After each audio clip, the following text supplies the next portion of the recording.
Hello, everyone, and welcome to the Ghost Deck. You're going to be able to perform some pretty amazing tricks with this. In this video, we're going to go over multiple effects, multiple routines. They're going to be very easy to perform, but they're going to be very, very powerful. We're also then going to show you different ways of performing maybe the same effect, but using a little bit of sleight of hand. And as a bonus at the end, we're also going to go into how you can use this to supercharge your equivoke or your mentalism power. So not only are you going to be able to do some incredible effects with it, you're also going to be able to use this deck to enhance your skills when it comes to mentalism and equivoke. Now, let's take a look at what you receive inside, and you'll notice that it is a deck of completely different cards. They all look very different except a couple up here. As you can see, they have the same back design. Those are going to be the 9 of clubs and the 9 of spades. And then you're also going to get a 3 of hearts and a 3 of diamonds. We're going to get into what we use these for in a second. But then you'll also notice that you have an odd back ace of clubs, odd back ace of hearts, a different back ace of diamonds, and an ace of spades. Now, we're going to show you different routines you can do with this. Then we're also going to show you what if you want to use different cards. I'll talk about that in a second.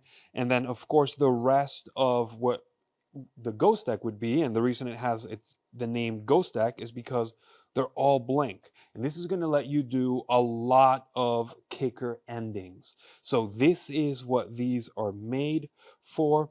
And now let's get into how you can use this in a routine. I have a deck of cards here. It's actually taken me a long time to put this deck together, but here I'm going to set, let's say, this one and this card off to the side. And I don't really want to show you those yet, but what I do want you to see is that these are actually made of completely different cards. So every single card is here actually comes from a different deck. That's why took me so long to put together. And what I'm going to do is I'm going to start putting cards down on the table. And our camera guy, Wesley, he's going to tell us when to stop. The moment he says stop, we're going to ask him if he wants to put a couple more, a couple less, and then he's going to decide exactly where. In that spot, we will place, let's say, the 3 of diamonds, and then we'll do it again with the 9 of spades. So, Wesley, as I place cards down on the table, you can tell me stop. So go ahead. Stop. You want me to leave it there, take it back, put one down, completely up to you. One more. One more, right there? Yeah. All right. So we'll place that 3 of diamonds exactly where you want it to, and we'll close it up. That way we know exactly where you cut. Now, we're going to do it one more time. Like I said, we'll put cards down at any time, and you can wait till we go a long time, or you can say stop at right there. Yeah. Now, this was up here. Do you want it down, or? I like the where it's at. Leave it floating in the middle? No, do you want me to put it down here or up here? Up here. Yeah. Okay, so right there, that's where you want it? Perfect, yeah. Perfect. And we'll mark exactly where you cut. Now, if we take a look at the deck, we can see exactly what took place. We can see that in this spot right there, you told me to stop for the 3. And in this spot right here, you told me to stop for that 9. Yeah. Now, of course, you could have stopped anywhere, but for some reason, this is exactly where you stop, right next to those cards right there. Yep. Check this out, look. That 9, you actually placed it right next to that other 9. No way. And this one, you actually placed it right there next to that other one. That's crazy. Now, the reason I didn't show you those at the beginning is because, as you can see, these are all different. Yet somehow you knew to stop exactly in the same spot. Wow. And here's the even crazier part. That this is the only outcome that could have actually happened. Had you done anything else, this would have gone completely wrong because all of these cards actually do not even exist. What? Every single one is completely What? blank, and you can even check everything out to be examined. That's amazing. So as you can see, this has so many different moments of magic, and it is incredibly easy to perform. We're now going to go into the explanation, and you'll be surprised as how easy this truly is. For this one, you won't need the aces, so you can put them away in the card case, you can put them somewhere else. For now, we're just going to use the 3 of hearts, the 3 of diamonds, 9 of clubs, and 9 of spades. Now, the way in which to think about this is whatever card you're going to set up on the bottom of the deck is the first card you have to use to put face up into the deck. And the way I remember this is since 3 is lower than 9, I go with the 3. So it doesn't matter whether you go with the 3 of hearts or the 3 of diamonds, it's exactly the same. But I'm going to set that face down on the bottom of the deck. Then the second card is going to be on top. Okay, so the first card that we force is on the bottom. The second card we force is at the top, and this is important as you'll see in a second.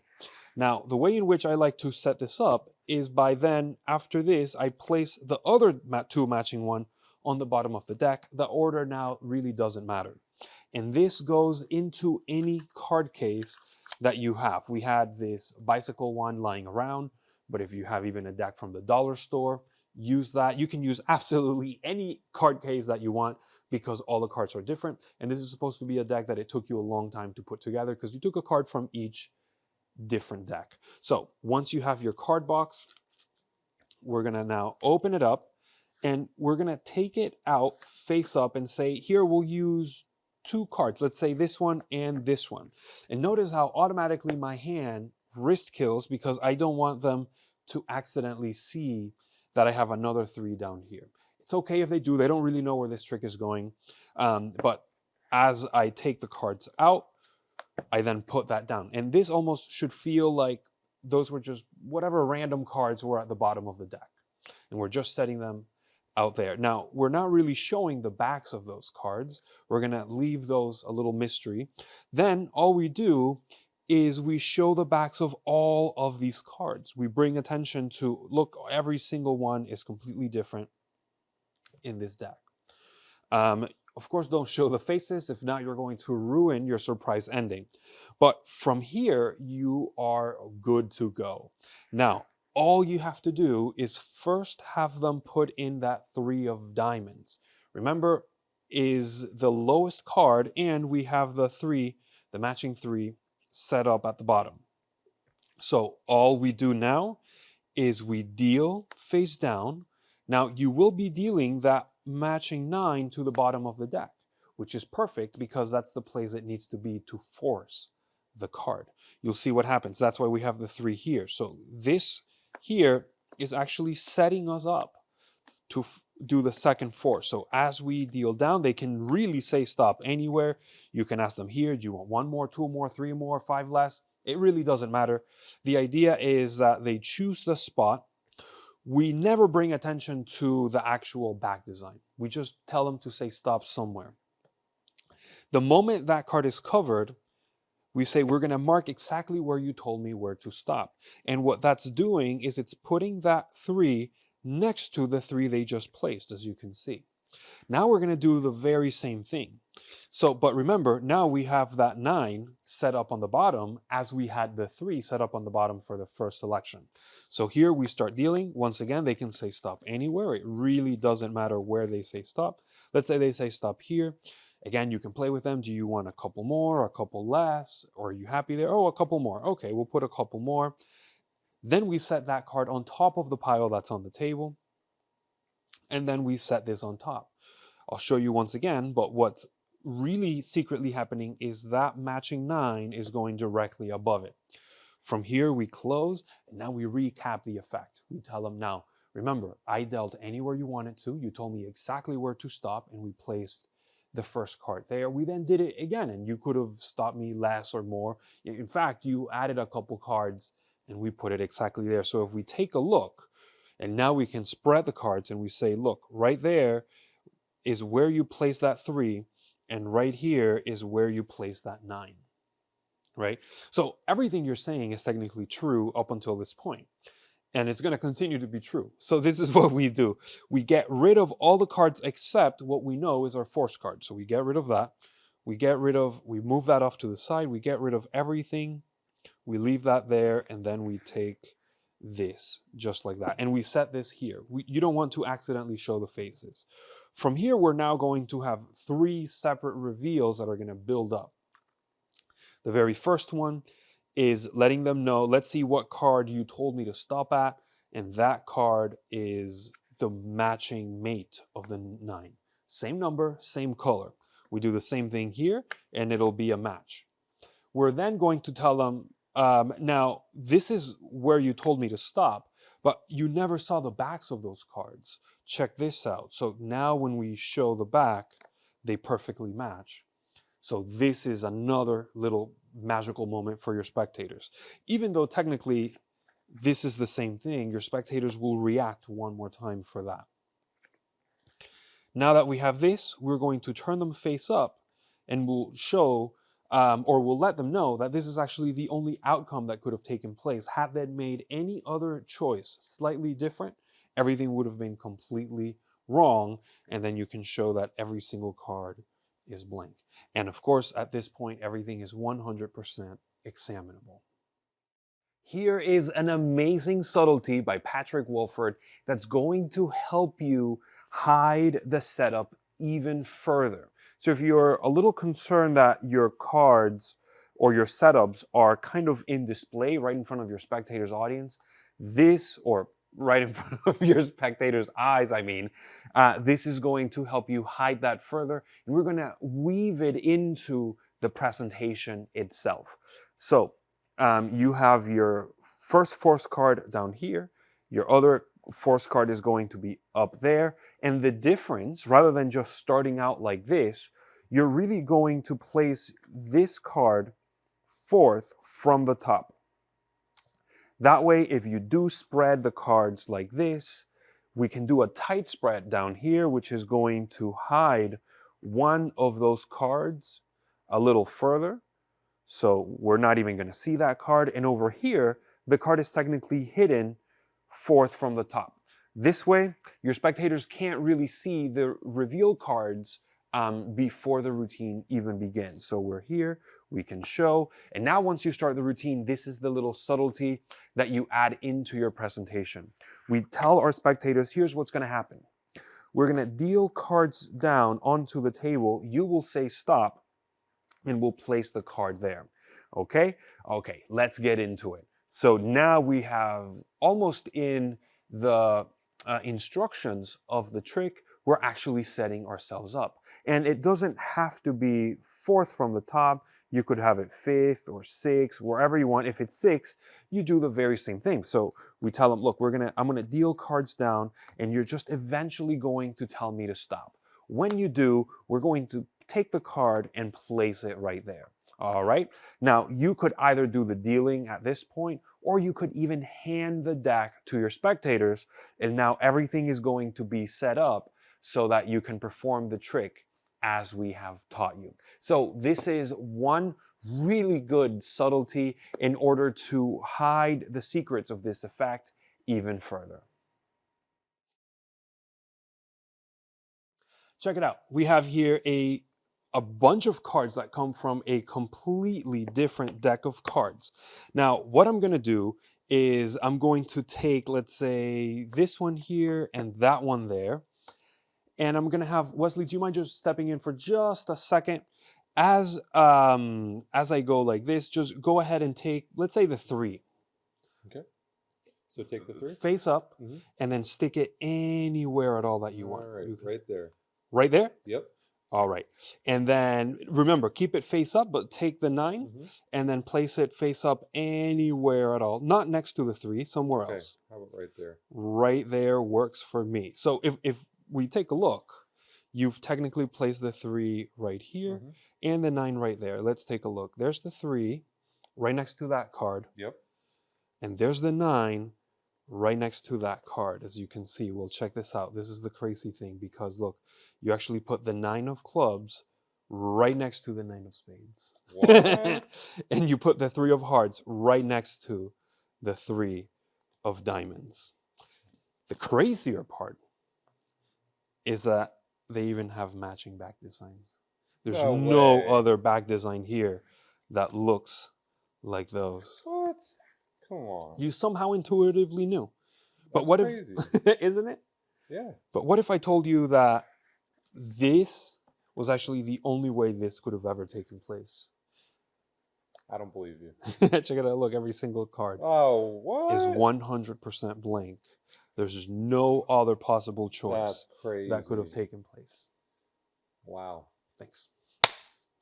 All right. So Cool. there you go. Now let's learn it. All right, so this is the same effect that you just saw previously, but this one involves sleight of hand. So if you want to add a little bit of sleight of hand, this is the way in which you could do it. My setup for this is I take any 4 random cards, and I first place one of the 3s and then one of the 9s directly on top. That way I remember the 3 is first, followed by the 9. They are 5th and 6th from the top, as you can see here. The other 2 go in any order on the bottom of the deck. And that's it. We're ready to go. So remember, we have the 2 cards that we're going to have our spectators insert into the deck on the bottom. All I'm going to do is just swing cut before I start the routine. Swing cut and keep a break in between that swing cut. Then I'm going to do a second swing cut, but notice how I will keep that break there anyway. I'm going to place those cards back to the bottom. Then I'm going to cut above the break, throw that on top, and then throw the rest on top. That is going to give the illusion that we cut the cards, again, like I mentioned, by having that top card change in the perception of your spectators, as well as retain the entire order of the cards. So if we look, we will still have 5th and 6th from the top. Those are force cards. Now we're going to say, and we'll just use any 2 cards, let's say this one and this one. We do the very same thing. We risk kill so that those cards don't, so that we don't show the white deck. And we also don't show the back designs of those cards. Again, it doesn't really matter if they do, but just in case. Now we're ready to begin.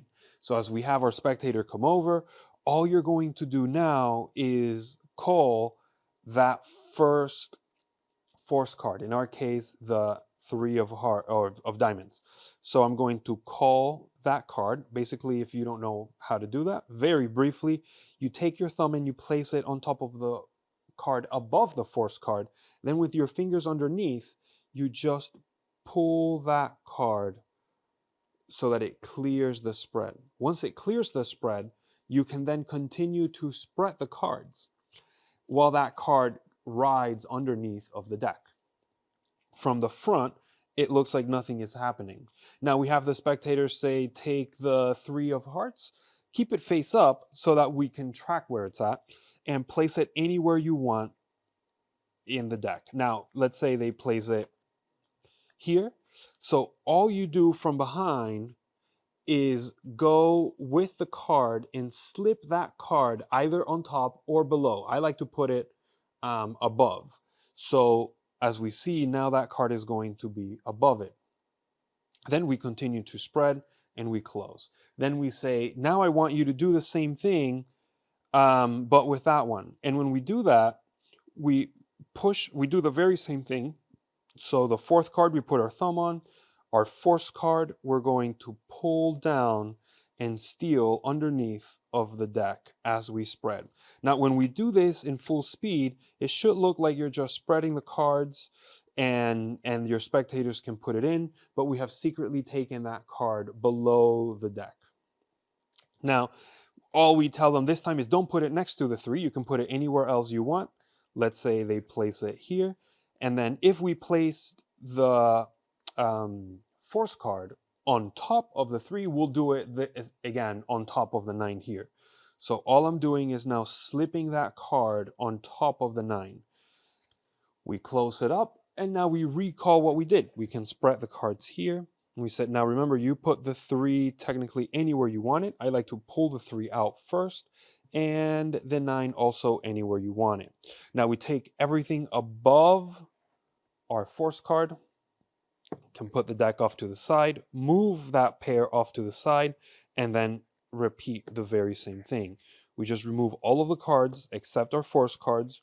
We show, it matches, we show the back, and then now we can reveal that they're all the same.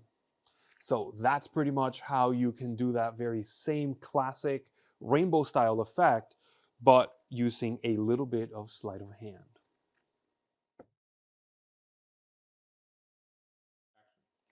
All right, now we're gonna do a different effect using the ghost deck. So what happens here is, in fact, we'll give the cards a little bit of a shuffle. That way you can see the cards are technically being mixed up. And what will happen is I'm going to have a spectator get rid of a couple cards. And they can get rid of maybe like this much, that much, this much. It really doesn't matter. Let's say they get rid of all of these cards. So we can ask the spectator to cut those cards off, and we won't use those. Now, we give them these cards and we tell them, here, right before you get started, let's try this. I want you to deal the cards into 4 piles. And they do. So they will start dealing the cards like this until we have no cards left over. And this is what's going to happen. Now, again, everything is technically being done by your spectators here. And once this happens, we'll tell them that we have technically arrived to 4 different cards. Right here, we have this one, that one, and that one. Turn it over, and we actually have the ace of spades, the ace of diamonds, the ace of hearts, and the ace of clubs. Your spectators literally just cut to the 4 aces. What's even crazier still is that that was the only outcome that could have ever taken place, because they chose to get rid of all of these blank cards. Not only did they choose to get rid of all of those blank cards, but also there's no cards here, there's no cards there or there, and everything can be examined. For this effect, you're gonna need your ghost deck plus the 4 aces. Now, you won't need the 3s or the 9s, so now you can put those away. To set up this trick, we're showing you a very simple spectator cuts to the aces or finds the aces, but feel free to use any you already know and perform. This is just the simplest one we could think of, and it's incredibly easy to do. In fact, so much so, your spectators can do all of the work for you. Now, you're going to start for this version of it with the 4 aces on the bottom of the deck. It doesn't matter their order. So the whole entire deck goes on top. And if you want to do what I did at the beginning, which was shuffle the cards, all you have to make sure is that you don't shuffle the bottom 4 cards. So as long as I lift up higher than 4 cards and then I shuffle, you are technically good to go, because those 4 aces will stay at the bottom of the deck. Any type of shuffle, even if you want to do this type of overhand shuffle, you can shuffle, shuffle, shuffle before you have 4 cards left. Just throw everything to the front and then throw that to the back. So then that really does show that all the cards are being shuffled and they could be in any order. If you do shuffle the cards like that, be sure you don't accidentally show that they're blank cards.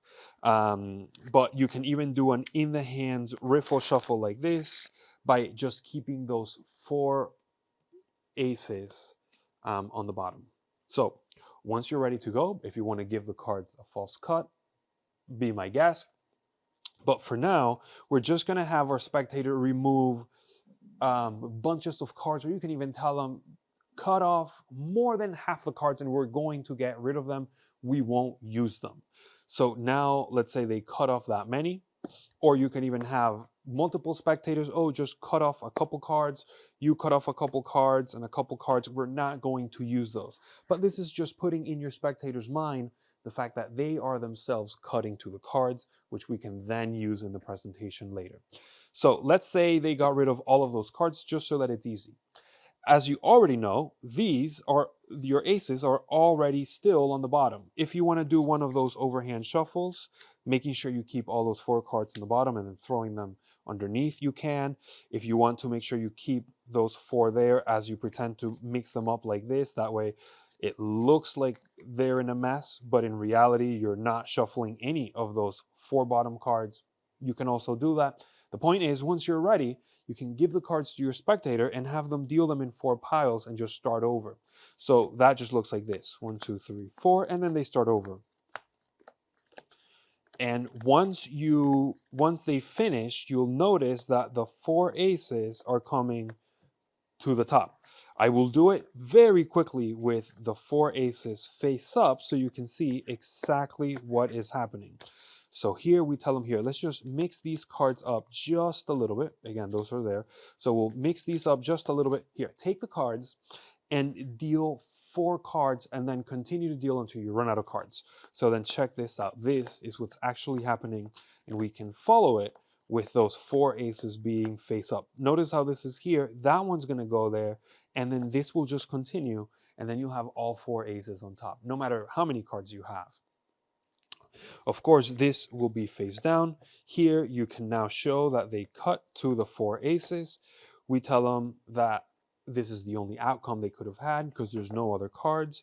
And then we can show all the other cards have nothing on them, and then everything is technically now examinable.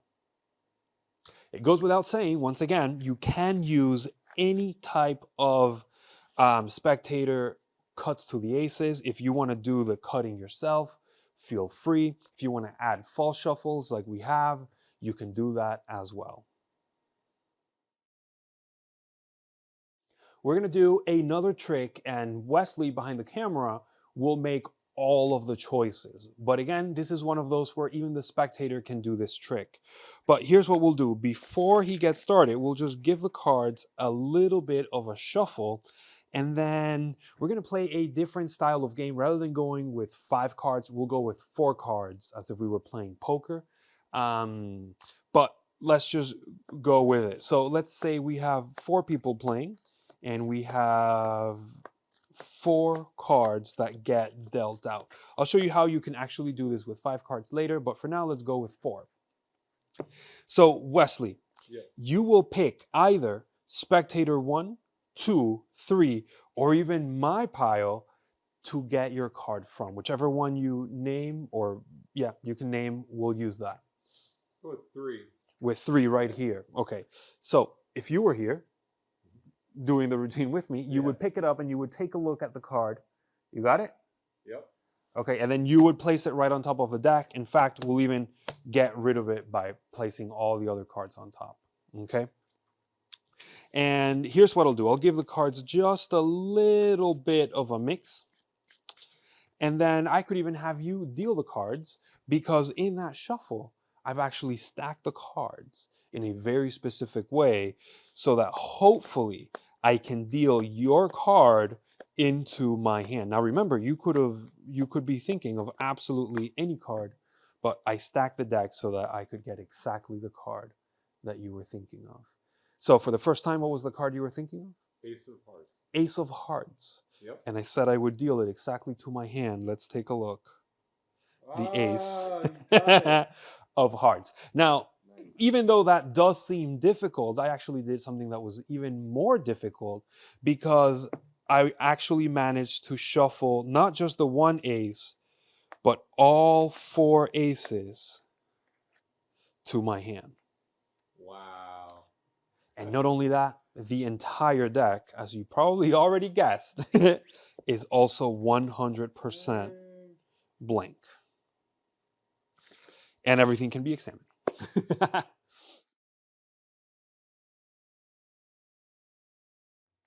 This is a very, very old method that we wanted to share with you guys.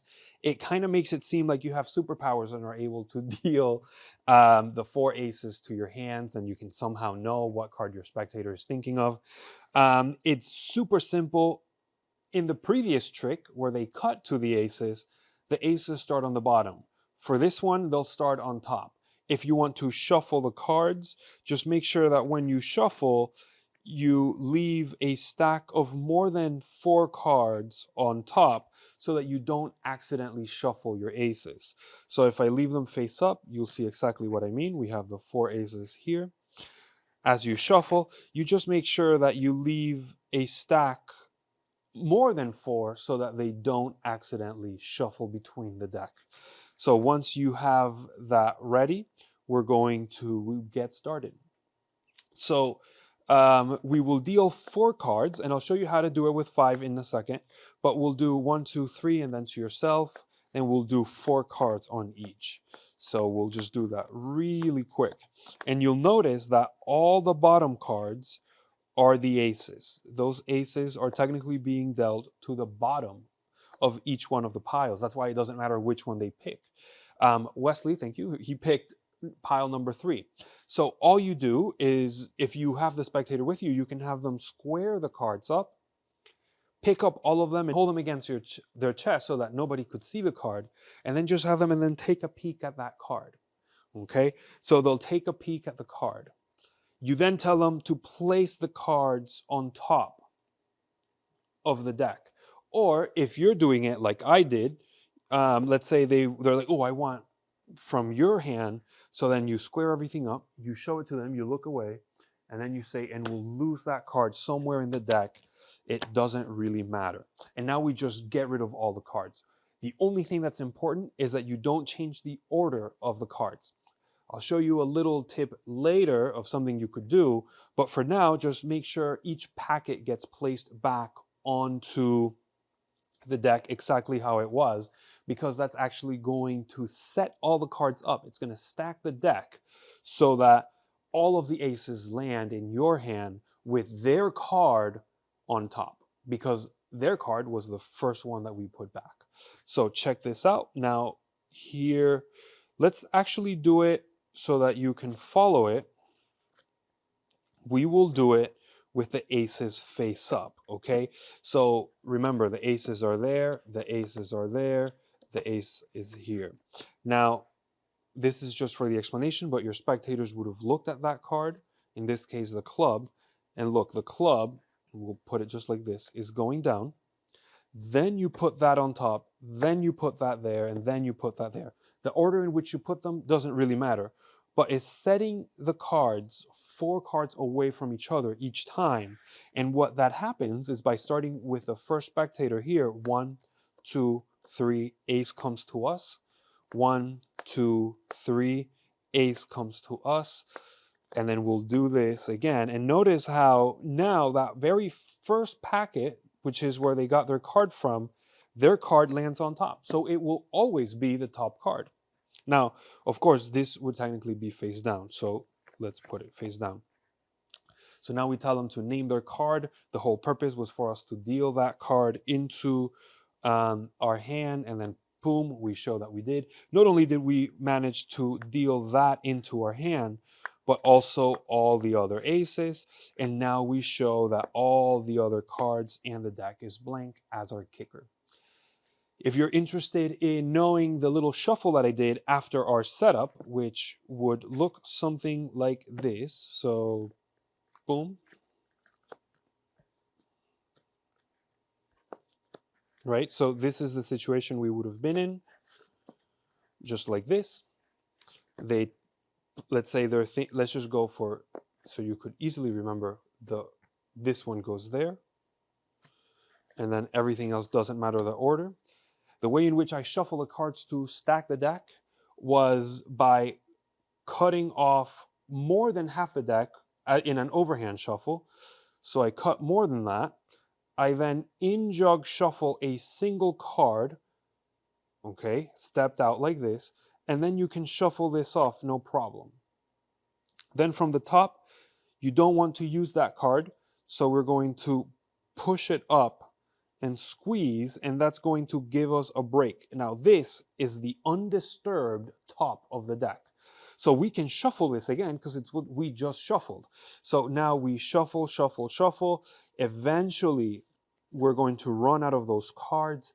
You stop shuffling here and you throw those cards on top. That is going to keep all of your aces, as you see, exactly where they need to be so that you can continue to do the trick that we just explained for you. Now, I did mention that I was going to tell you how you could do this with 5 cards. That way you could do a regular poker shuffle or a poker hand game. And this is what you need. You just need to take one of your extra cards, doesn't matter which. Let's say we go with this one, the 9 of clubs. And that one is going to be in the game as well. So rather than doing 3 piles and then your pile, you actually do 4 and yours, so you will have 5. Everything else will work exactly the same. So if we place those 5 cards on top, we get rid of this here, and then we do 1, 2, 3, 4, and yourself, right? And then we do 5 cards. That's very important. This time we actually do 5 cards rather than just the 4 that we did in the previous version. So here we have the 5 cards. Everything will work exactly the same. Your spectators can select any packet they want. Since you already know the aces, I will show you what happens if they select the 9 of clubs. So if they select the 9 of clubs, everything is perfect. They're going to look at that card and you get rid of all of their cards. Okay? Remember, we're keeping the order of those aces because the deck is stacked right now. You can choose to do that false shuffle. If you want, you can do a false cut, though the deck will remain with the same card on top, but I don't think it matters that much. Then we just redo everything, starting with the person that's playing on the first hand. So 1, 2, 3, 4, you. 1, 2, 3, 4, you. 1, 2, 3, 4, you. 1, 2, 3, 4, you. 1, 2, 3, 4, you. Notice how that 9 lands on top. So now it just changes it ever so slightly. We say now, I managed to get your card, what was it? They'll say 9 of clubs to my hand, like I said I would. But not only did I do that, I also managed to deal myself the 4 aces. So that's the slight little variation that you're doing here. And then you can do your reveal. But what if they actually chose one of the aces in this type of routine? It doesn't matter because you'll say, and I dealt myself the ace. There it is. And not only did I deal myself that ace, I actually dealt myself every single ace. Now, if you want, you can show this at the end, or you can say this is just the kicker card. It's up to you. But this is the way I would do it. The ace, ace, ace, and ace. And of course, I needed an indifferent card. So now the 9 doesn't really matter. If you also want to do this effect without the 9 and you want to use one of these cards, so you're going to have 5 cards, so then make sure you reveal this one at the end and say, well, actually, I dealt myself those, but I didn't need any other cards because I had no other. And then you can go on to reveal all the others. The other way in which you could do this is by actually using, let's say, a royal flush or even cards from a completely different deck. So that way you can choose any card at all that you want, any outcome. All you would need to do is use, maybe you would take a bicycle blue, a bicycle red, then you could go, let's say, with a cherry or a memento mori or Jerry Nuggets, any type of decks that you have around. You can just mix it with these and it's going to fit in perfectly because it's exactly what it's meant to look like. A deck full of cards from random cards. And that way it's going to allow you to have any sort of outcome here that you want. Hola, Senor Matt. Hello. I don't know why I sounded like Dora there. But here we have a little prediction. Okay? Yep. Little prediction. Now, here's what we'll do. I'm going to give you the cards, okay? And you'll go under the table. Mm-hmm. We'll put the prediction right here. We'll go under the table. Hold this for a second. Breathe in. And this has nothing to do with the trick. It just makes you feel good. Good? Yeah. Okay. Now go under the table and you're going to, yeah, I don't want to see. And you're going to cut a couple cards, less than 12 cards. You'll see why 12, but less than 12, however many you want, just leave them under the table and you can bring the deck up here. Okay. Okay? Nobody will know how many you cut. On the bottom and bring the rest of the deck. Okay. Okay, cool. This is what I'm gonna do. And this is why it had to be less than 12. You'll see. Yeah. So here we are creating what kind of looks like a makeshift clock, as you see. Right? Yeah. Pretty much. Okay, so we have, of course, 12, 1, 2, 3, blah, blah, blah. Right. Now, how many cards you cut to will dictate where we go. Okay. So how many cards did you cut to? And it doesn't matter, now we can see. 1, 2, 3, 4, 5. 5 cards. 5. So that's 12. 1, 2, 3, 4, 5 right here. Yeah. I have a prediction. Yeah. And here's my prediction.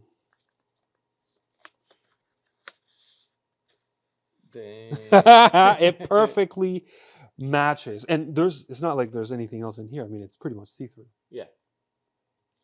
And here's the thing, I was so sure, not only is it the only one that matches, it's also the perfect mate of it. Nice. And not only is it the perfect mate, but if we take a look, these are blank. All of this is 100% blank. Nice. And none of the other cards would have even worked. Yeah. Yeah, that's there's good. no rough and smooth.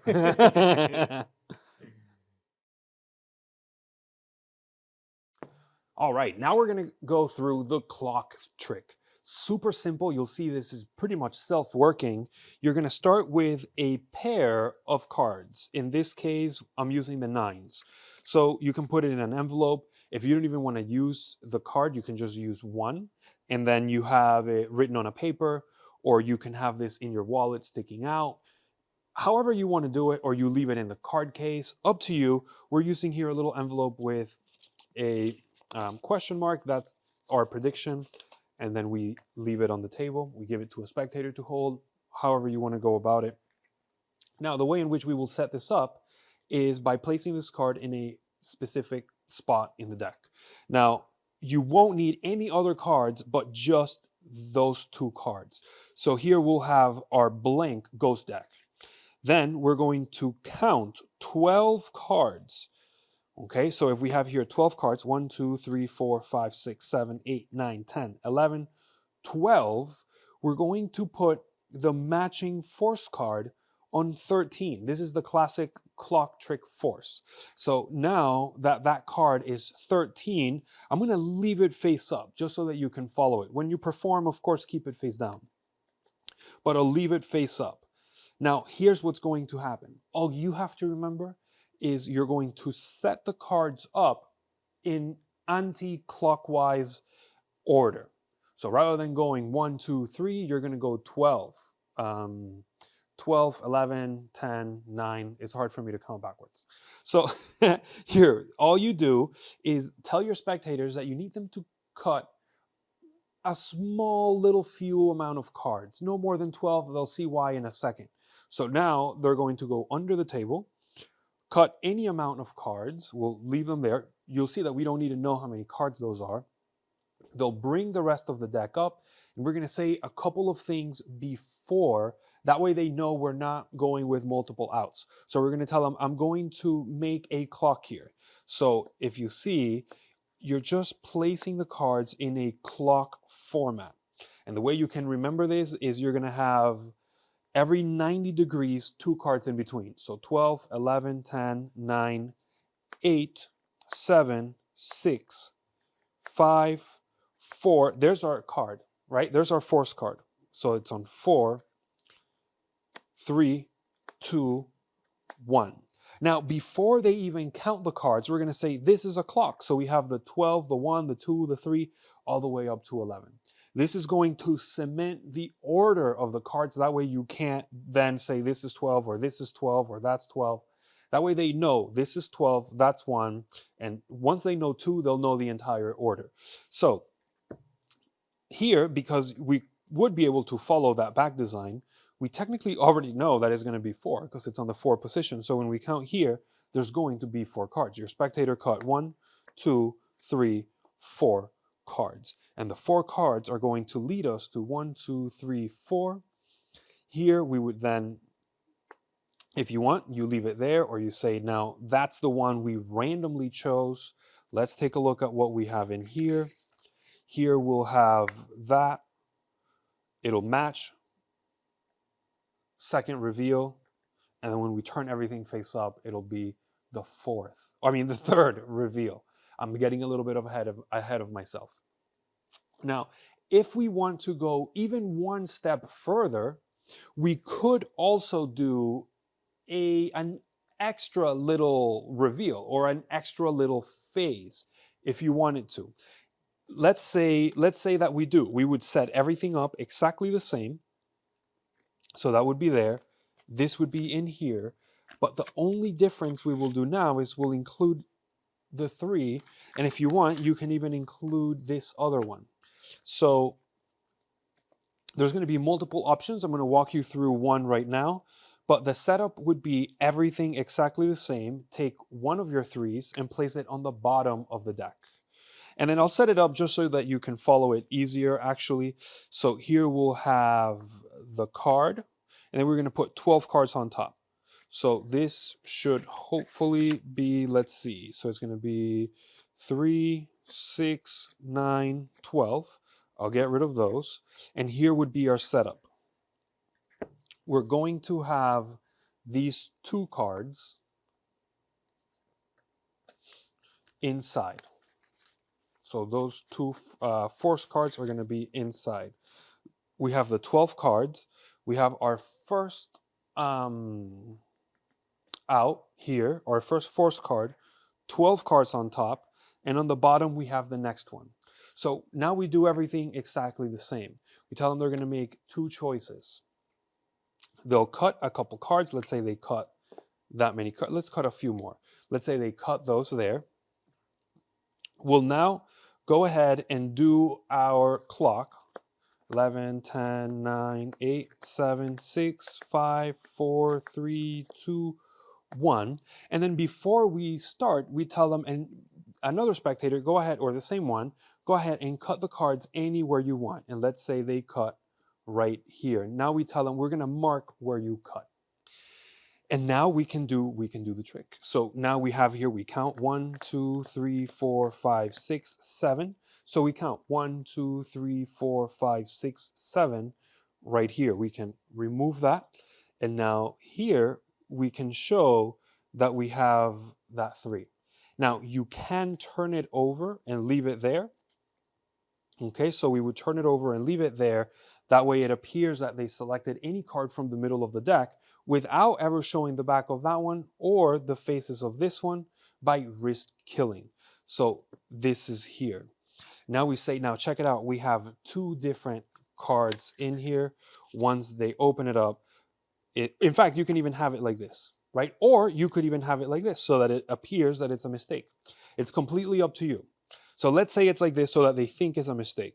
You then tell them, well, let's take a look because this here actually matches that, and this here actually matches that. So this is a perfect match. And now you have an extra layer of magic here, and then everything else vanishes. I mean, yeah, technically everything else is gone. Another thing you could do is if you force that last card, let's say you have, let me put it like this. So we have our force here, right there. Then we're going to have, this one is the 3. So in here we have the 3, so we need to have the 3 at position 12. So here we have, 13. Here we have 11, 12 goes on top. We can get rid of those. Now, what you want to do is, this is going to be our 13th card. You're going to go way past that and then place your second force card.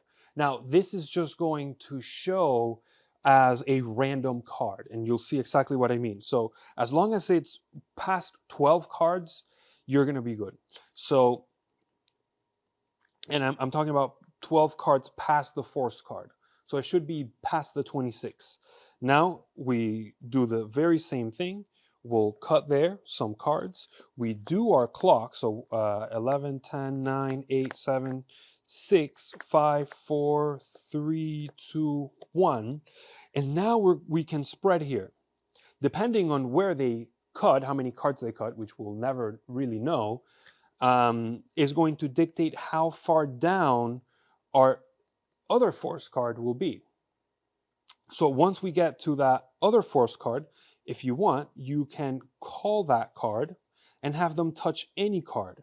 So let's say they touch that one right there, this one. So all you do now is square it up here, and you have your 9 showing. Okay, well, you got to this 9. Now you just do a glide and place that card down, which is technically going to match the very one they touch. The 9 technically stays here. Now they get to count this. So that'll be 1, 2, 3, 4, 5. They go 1, 2, 3, 4, 5. It matches. It'll match your prediction, right? And then you say, but watch now, we can make everything vanish. So you snap your fingers and the card you just show them will vanish. And not only that vanishes, but everything else vanishes as well. The only thing you have to be careful is that bottom card. So you can either cop the card out if you want. You can place those there, snap your fingers, and then you show that a double there, hiding the extra card. And then everything here vanishes as well. As a little quick extra side note, if you want to force this card a little differently, so let's say you find your card, you call it, and you get, let's say here, you can just turn everything over as a double.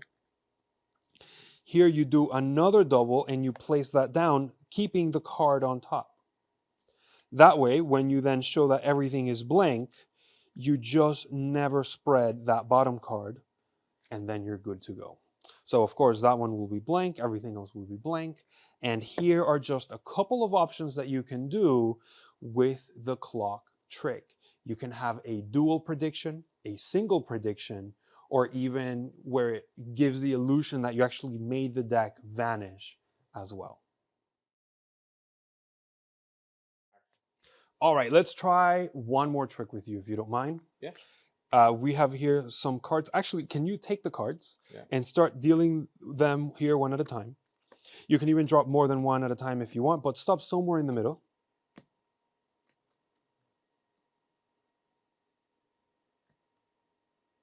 I like that. Okay, good. Now bring the cards under the table, and then I won't see what you're doing, you won't see what I'm doing, but we're gonna hopefully try to match what we're doing. So Okay. take a card from the middle and put it on top. Take a card from the bottom Mhm. and put it in the middle. Take a card from the top and now put it in the middle. Now take any card from the middle and put it on top. Take the bottom card Oh, snap. Okay. and put it on top. Okay. Take a card from the middle The middle. and put it on top. Oh. Okay. Let's take a card from the bottom, Okay. okay, and turn it face up and put it somewhere in the middle. You got it? Okay. But don't look. Oh, at the card. Oh, you looked. Oh man, no, I'm kidding. Okay, but you've done that. You've done that. Yeah, yeah. Okay, so think about this. You kind of mix the cards up a little bit. You chose which ones were going to be for you, which ones were going to be for me. Yeah. We kind of mixed the cards in some way under the table. Yeah. And we should hopefully have a card face up. So let's take a look here. Oh, look at that. I have a 3 of diamonds. What did you get? You can do it. I don't want to make you. Oh, look at that. The perfect match. Nice. Now, these cards are technically from a different deck. So what? Many different Many decks. different decks. Yeah, I didn't speak correctly there. But here, check it out. Look, turn your card over, and they're also Oh, a match on the back. nice. Now, even though you mixed all the cards and we were messing them up, still, as a surprise to you, they're all completely Oh, nice. Yeah, 100% blank, and everything can, of course, be examined. that's cool. And there you go. That's one Nice. more little, almost like a do as I do trick. Yeah. Yeah. For this next one, we're going to do a classic do as I do with obviously the ghost deck kicker ending. So in order to set this trick up, you're going to get a pair, any pair that you want to use. In this case, I have the 3 of diamonds and the 3 of hearts. Now, watch the explanation because that will dictate how you want to set up the deck for you. For me, the easiest way to do it is to take one of the force cards and place it third from the bottom. So it'll be force card, random card, random card. And then the next one will be on top. So the next force or the matching force will be on top. Here, feel free to give the cards like a riffle shuffle. All you have to make sure is that you don't disturb the top card or the bottom 3 cards. That way your setup remains intact. Any false shuffle or real shuffle that accomplishes that is going to be perfect here. Then you can give the power to the spectator now by giving them the deck to hold. All they have to do now is you can tell them to deal cards one at a time, or even once they've put that card down, you can tell them you can even cut multiple cards until you reach some. Is this an. Oh, we don't need this card in the deck. Sorry. Make sure you only have the matching cards in your deck. So once they get to about the middle, you tell them, perfect, I will use those cards, and you have them take the bottom cards. Of course, it gives the illusion that these cards were mixed up, but in reality, they set you up with that force card on the bottom. Okay? And because they were moving cards around and dealing, it gives the illusion also that these cards may be mixed up as well, especially if you did one of those shuffles at the beginning. But in reality, it has that force card third from the bottom. So I will show you, all you have to remember is keep track of what you tell your spectators to do, to know when they're holding on to their card. Once they're holding on to that force card, that's the time you give them the instructions to turn it face up and put it in the middle. So you can start by saying, take a card from the middle and put it on top. If you put it on the bottom, just remember that there's now 4 cards. Or it's technically the 4th card from the bottom. Take the bottom card, place it in the middle. Take any card from the middle and place it on top. Take a card from the bottom and place it on top. All you do this, you just remember where that card is, which right now it's at the bottom. So now we can tell them, take a card from the middle and place it on top. Take a card from the bottom, turn it face up and put it in the middle, and automatically they will place that card there. One way in which you can make this super easy for you, if you don't want to keep track of where the card is to set your deck in the same way for that you did for them for yourself.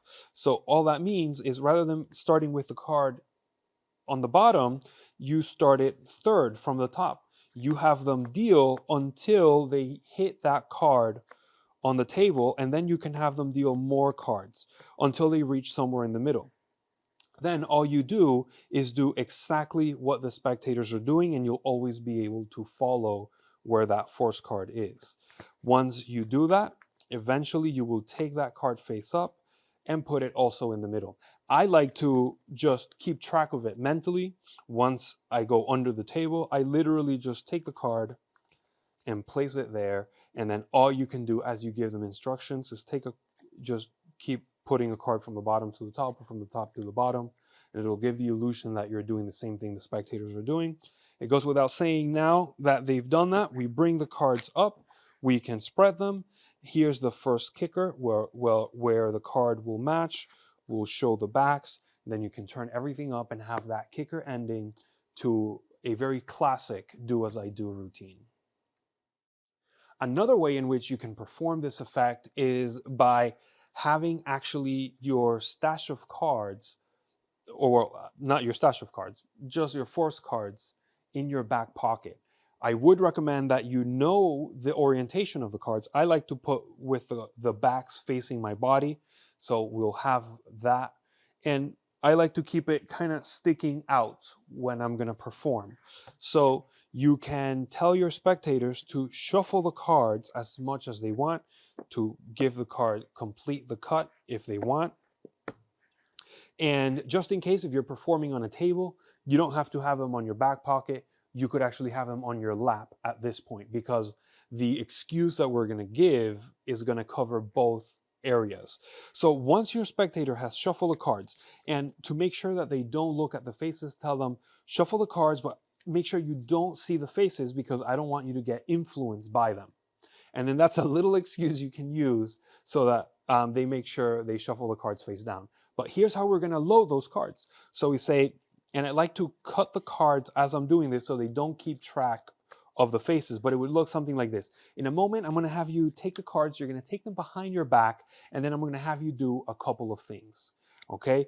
And now here you can just give the cards a little shuffle like that, and we're now good to go. So now we have the one on the top and the one on the bottom. If you wanted to have the extra cards underneath, so then as you spread, you can simply call one card, call any other card, it doesn't matter. And now when you square the deck, you have secretly stacked the deck as we had it at the beginning of the effect. Also, if you don't want to have the cards in your back pocket, you have them on the table like I mentioned before. But now all you do is you have them face up like this, and you tell them, in a moment, I'm going to have you go under the table, okay? And then you're going to be mixing the cards. If you want, you can now set it up under the table as you're giving the instructions. So you set it up in whichever way you want that you know you're going to give the instructions to your spectator, and you can now continue your trick. Another way in which you could do it is rather than having your spectators deal down, which sets the deck up for you, you can have just the one card either under the table or behind your back. And then you have the spectator cut a couple of cards until you have about half. Okay, you tell them, here, go ahead and shuffle those cards. They will shuffle those cards, and then you will shuffle the remaining. So you're going to shuffle their part. So now all you do is you shuffle, making sure you don't shuffle the bottom three cards so that you don't disturb that setup. So now here we shuffle, and then the moment we give them the cards, we tell them, okay, now put the cards under the table. And we do the same thing. Or put the cards behind your back, and you do the same thing. When you put your cards behind your back or under the table, that's when you get ready. So that's when you grab that extra card, and to your spectators, it feels like they just shuffle the cards, they gave them to you. All you do is you go through the instructions so that it looks like they're taking cards from different areas, putting them in different parts of the deck, and then we have them, once you know they have the force card in their hand, we have them flip it face up. What you do, if you want to make it super easy for you, just turn it face up, put it somewhere in the middle, and then just play along with them. Just make sure you never go really into the middle of the deck so that you don't accidentally take that three out. You want to go near the top, put it here or on the bottom. That way you know for sure that three of hearts or the nine will stay exactly where you want it, and you already know how to reveal the cards.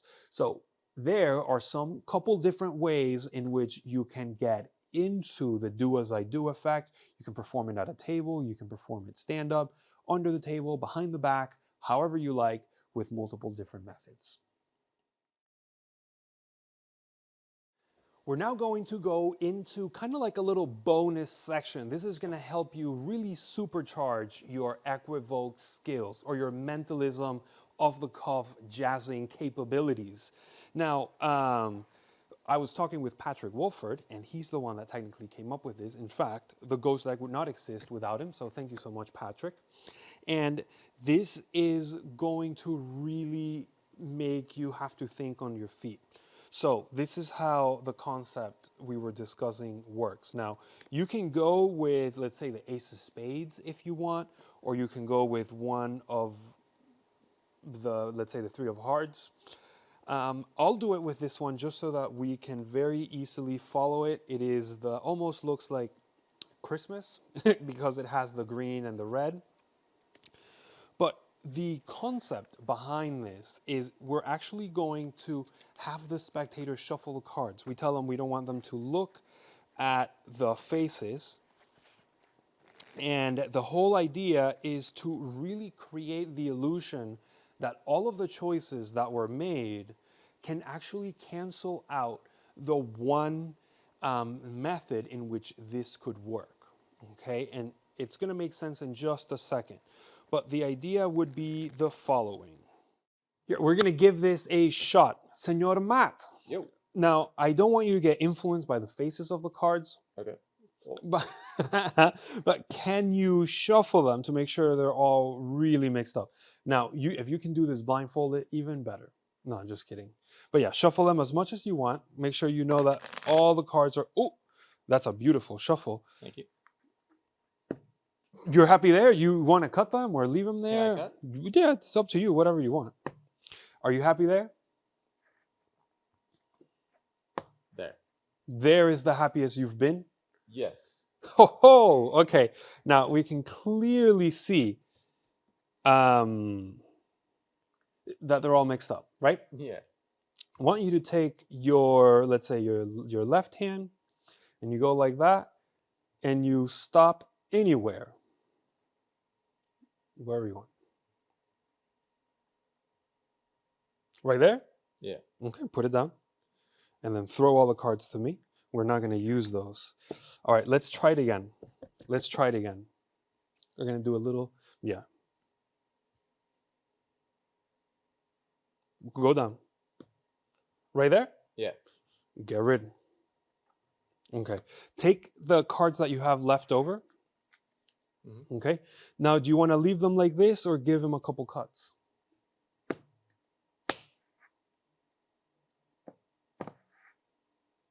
That's good. Around how many cards do you think you have? But don't look at the faces. It's just an estimate. 23. Ho ho! Count. Let's try. 1, 2, 3, 4, 5, 6, 7, 8, 9, 10, 11, 12, 13, 14, 15, 16, 17, 18, 19, 20, 21, 22, 23. Oh my Oh, God! You were so close. You close. were so close. One Okay. off by one. Off by one. All right. Here's what I'm going to tell you. You're going to be able to cut off any amount of cards that we're going to get rid of. Okay. Ooh, around how many cards do you think you have left? 11. Okay, let's not even count. Let's not even count. Let's not even count. Let's do the same thing. You're going to take both fingers and you're going to go like that and bring both down anywhere. Yeah, and bring them down. Okay. Okay. Mix them up. Go under the table. Mix them up. Yeah. And put like 3 cards up here. Whatever you like. Okay. No, we're getting rid of cards. Yeah. What? No, yeah. Yeah, and now put and spread the rest here. Oh, beautiful, beautiful. Okay. Now this is what we'll do. Very same thing. You've already been doing this, but we're going to do it a little bit different this time. Take both fingers Mhm. and put them on any 2 cards that you want. Okay? No. Keep your fingers there. Okay? And then slide one towards me, whichever one you want. Doesn't matter. That one, get rid of. And hold on to that. Okay, hold it there. Because check this out, look. We have all the cards are completely blank. Hopefully, all except one. Nice. And there it is. So I mean, you shuffle the cards, you Yeah. chose where to go, you did all those things.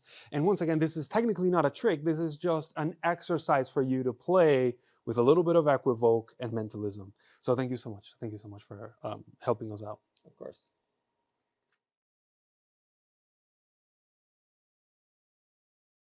As you can see, I'm not the best at equivoke by any means, but guess what? Now I have the tool so that I can start getting better in training and using different tactics. So that is the concept behind using the ghost deck in this way.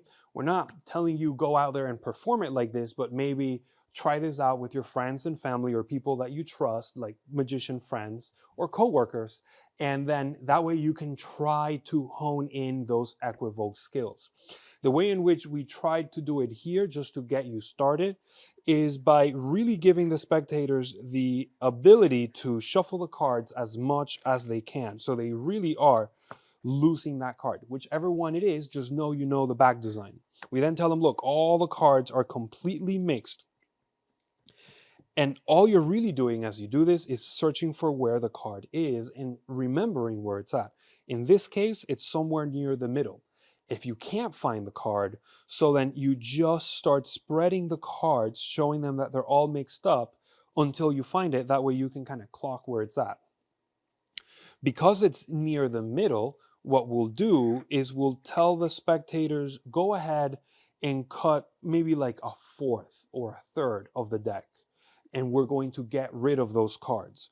So when they do, we're going to get rid of those cards, and hopefully now the card will be near the top, which we can then have them either cut now maybe half of the cards and we'll keep those cards. We can tell them that before we even do it. And then, so if they cut half of the cards, it should be now somewhere in the middle. And then we would be getting rid of those.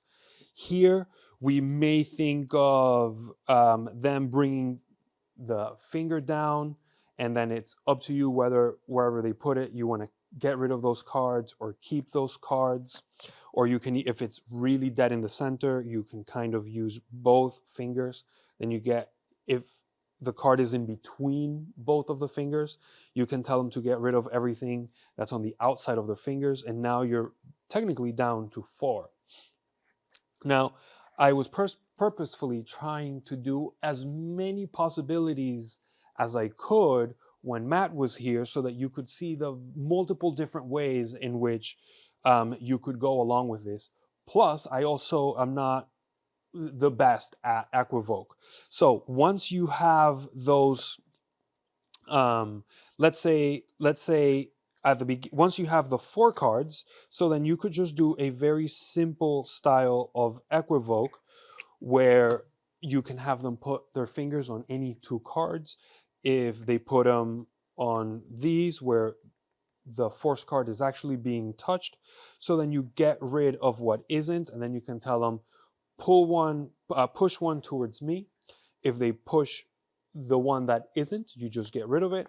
If they push the one that is, you keep it and you tell them go ahead and get rid of that, as if they had selected that, and you get to that card. But what if when they shuffle the cards, let's do this a little bit here like this, and you look, the card is actually near the top. So then it's very simple here, because rather than telling them they will get rid of some cards, you can tell them cut about a fourth or half, depending where it's at, and those are the cards we'll use. Whatever you don't cut, we won't use. So now we cut here, we get rid of those, we say, okay, we've gotten rid of those. Let's see what you have. One way in which, without having to respread, to have them, or to have you know where it's at, is ask them, how many cards do you think you have, without looking. They may tell you, I don't know, 15, 16. Tell them, okay, let's count. 1, 2, 3, 4, 5, 6, 7. You know that now it's 7 from the bottom. 7, 8, 9, 10, 11, 12, 13, 14, 15. Okay, I was pretty spot on. But that doesn't matter. The point is that just tells you where it's at on the bottom of the deck. From here, since you know the number and the number is 7, right? I believe I said 7. Yeah. You could try, since we know most people go for the number 7. If we tell them now, name any number in between 1 and 10, any number at all that you want. You could even do this to subtly have them name the number 7. You would really want to do it backwards, because that's how spectators would see it. But if they do say 7, you can now spread, count 1, 2, 3, 4, 5, 6, 7, and now you've gotten to their card. If they say something below it, you can then, let's say they say 6. So we're going to get rid of the 6 top and the 6 bottom cards. So 1, 2, 3, 1, 2, 3, and then 1, 2, 3, 1, 2, 3. And then now, we don't want to do that. Now we're technically down to these cards, right? Here, if you want, you can even have them go under the table, mix them up, and then bring 2 cards up. Why not? If it's here, we get rid of that. If it's not here, we get rid of those, right? And then now we have our selection. But if they do bring those 2 up and it's in between, we tell them, okay, get rid of it. And now we have, technically, we're in the same position we were before when the spectators had 2 fingers on the cards. You can have them push one towards me, push one, I usually would say push one towards me. That way, if the deck is near you, let's say you're over there, and they push that, you get rid of it. If they push this, you say, perfect, I'll hold on to it. Let's get rid of that. And now it feels like the one they pushed is the one they selected. And then you have your card. Out of a shuffle deck, it's technically almost what we're calling it is taking it from the trick that cannot be explained. We're calling it mentalism that can, parentheses, T, can be explained. So for those reasons, because you do have this very, very different back design, you can very easily follow it. The idea during our discussion was creating the illusion that even though we do know the back design, and your spectators may know, oh, well, he knew what back design was which, and so he was just getting the cards that weren't, is creating strong enough equivoque that would disprove that notion or that method. So once again, this is just a bonus. It's not really a trick that we're expecting you to go and perform to your actual spectators and paying audiences. It is just a way in which you can utilize the Ghost deck to supercharge your equivoque skills. There you go. We've reached the end of this project, but by no means is this the only thing you can perform with the Ghost deck. Want to reiterate one more time, feel free to take any random decks that you have around and introduce those cards into your Ghost deck if you want to use those faces. For instance, a Royal Flush, random cards for a prediction. Maybe you're going to pair it with a Toxic Force or absolutely anything at all that you want to do. Make sure you do that as well. I will also mention that you will be able to, or I should say, the more you use your Ghost deck, the more real it will become. We had Wesley, our cameraman, say, well, what if they take some sandpaper and maybe scratch off a little bit of the backs? That way the deck looks like it's taking you a really long time to capture. So if you're not patient, you can go down that route of almost weathering down your deck so that it looks like you really did get it from multiple different decks of cards. You could take 1 or 2 cards, put them into a deck, shuffle them, use them, practice with them, and then bring them back into this deck. Those specific cards that you do that with will have a different wear on them as opposed to the rest of the deck, and you can do that with as many or as little of those cards as you want. I'll mention it again right here at the end that you can use any box design that you want in order to carry your cards. We technically don't recommend you use the Ghost deck just in case one of your spectators searches Ghost deck. They will run around, across this product, and then the magic you perform for them will technically be revealed if they choose to purchase it. So for those reasons, we would encourage you to use any other box at all that you want. Also, go through any of your forces, any of your spectators' cuts to aces, or any other routines that you do and how you can use those, but with the Ghost deck to give you that extra novelty of having a deck of cards that all the backs are different, as well as that super awesome kicker ending of everything being blank. If you're into Magic, you already know that anytime you introduce a blank card, your spectators have never seen that before. So it is always a great thing to use, as it just elevates the magic that you do by also providing your spectators with a novelty experience that they've never seen before. I want to thank you so much for your time, and we'll see you on the next one.